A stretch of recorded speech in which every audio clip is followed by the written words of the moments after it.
విద్యార్థుల మేధస్సుకు పదును పెట్టి వారిలో సృజనాత్మకతను ఎప్పటికప్పుడు వెలికి తీయడమే కాదు, శాస్త్ర సాంకేతిక రంగాలలో పరిశోధనల దిశగా వారిని అభివృద్ధి చేయాలనే లక్ష్యంతో ఎస్ఆర్ఎం విశ్వవిద్యాలయాన్ని ఏర్పాటు చేయడం జరిగిందన్నారు university vice chancellor CH Satish Kumar. 2017లో రాష్ట్ర ప్రభుత్వం నీరుకొండ గ్రామంలో 200 ఎకరాల విస్తీర్ణంలో ఈ యూనివర్సిటీని నిర్మించినట్లుగా తెలియజేశారు. కాలిఫోర్నియాలో బెర్కిలీ యూనివర్సిటీ, యుఎస్లోని మసూచిసెట్స్ యూనివర్సిటీలతో కలిసి పరస్పర సహకారంతో విద్యా బోధన పరిశోధనలు కొనసాగిస్తున్నామంటున్న వైస్ ఛాన్సలర్ సిహెచ్ సతీష్ కుమార్తో మా ప్రతినిధి శ్రీహరి ఫేస్ టు ఫేస్. 40 ఏళ్ల ప్రస్థానంలో ఎన్నో మైలురాళ్లను అయితే అధిగమించింది. అయితే దీంట్లో విద్యా బోధనలతో పాటు పరిశోధనలు కూడా విప్లవాత్మకమైన మార్పులను అయితే తీసుకొచ్చింది. అయితే ప్రస్తుతం మనం ఎస్ఆర్ఎం యూనివర్సిటీలో ఉన్నాం. మనతో పాటు SRM university VC vice chancellor Satish Kumar గారు ఉన్నారు. వారితో మాట్లాడే ప్రయత్నం చేద్దాం. సార్ నమస్తే. సార్ నమస్కారం. సార్ చెప్పండి, ఏంటి సార్ అంటే ఎస్ఆర్ఎం యూనివర్సిటీలో ఎంతోమంది విద్యార్థులు తమ భవిష్యత్తును ఒక మలుపురాయిగా మలుచుకొని వాళ్ళు ఎన్నో ఉన్నత శిఖరాలను అధిరోహించిన పరిస్థితి.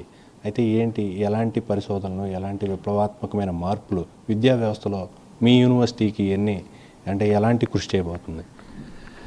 Sir, SRM university number 1 SRM university AP start చేసింది. మాకు 4 యూనివర్సిటీలు నడిపిన అనుభవంతో కొత్తగా స్టార్ట్ అయిన యూనివర్సిటీ. ఈ యూనివర్సిటీ మేము ఇక్కడ తీసుకొచ్చింది మన కరెంట్ గవర్నమెంట్ చంద్రబాబు నాయుడు గారు మమ్మల్ని పిలిచి మమ్మల్ని వీటిని వీళ్ళందరినీ పెట్టి మనం స్టార్ట్ చేయమని అప్పుడు స్టార్ట్ చేసాం. అప్పుడు స్టార్ట్ చేసినప్పుడు ఎటువంటి యూనివర్సిటీ కట్టాలని చాలా తర్జన భర్జన అయింది. అప్పుడు decided to have an international university in India.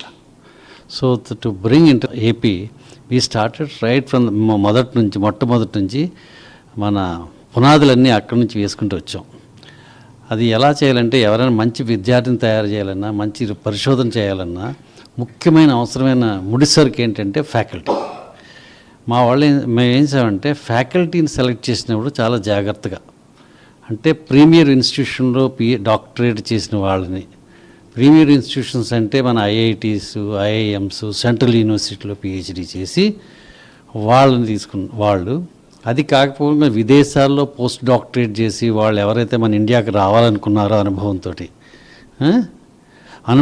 మన ఇండియాకి రావాలనుకున్నారో వాళ్ళని, అది కాకుండా కొంతమంది పిహెచ్డి చేసి ఇక్కడ అప్లై చేసిన వాళ్ళని, మొత్తం మేము చెప్పేది ఏంటంటే ప్రీమియర్ ఇన్స్టిట్యూట్ రీసెర్చర్స్ అండ్ విదేశాల్లో మంచి యూనివర్సిటీలో పిహెచ్డి చేసిన వాళ్ళని తీసుకుని వచ్చి ఇక్కడ మేము వాళ్ళని ఫ్యాకల్టీగా పెట్టాం.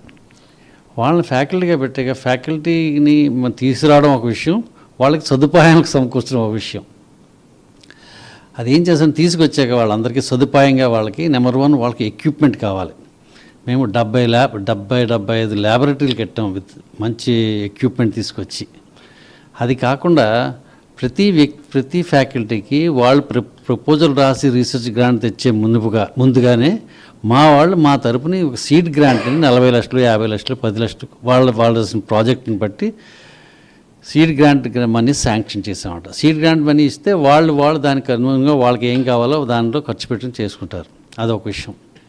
అది కాకుండా ఎవరైనా మన రీసెర్చ్ చేయాలనుకుంటే వాళ్ళకి ముఖ్యమైన విషయం అంటే వాళ్ళకి పిహెచ్డి స్కాలర్స్ కావాలి. ఈ పిహెచ్డి స్కాలర్స్ని తీసుకోవాలంటే జనరల్లీ మంచి ఇన్స్టిట్యూషన్లో గవర్నమెంట్ స్కాలర్షిప్ తీసుకుని చేస్తారు. మేమేం చేసామంటే మాకు మెయిన్గా దగ్గర 600 మంది పిహెచ్డి స్కాలర్ని రిక్రూట్ చేసాం. టెస్ట్ పెట్టి సెలెక్ట్ చేసాం.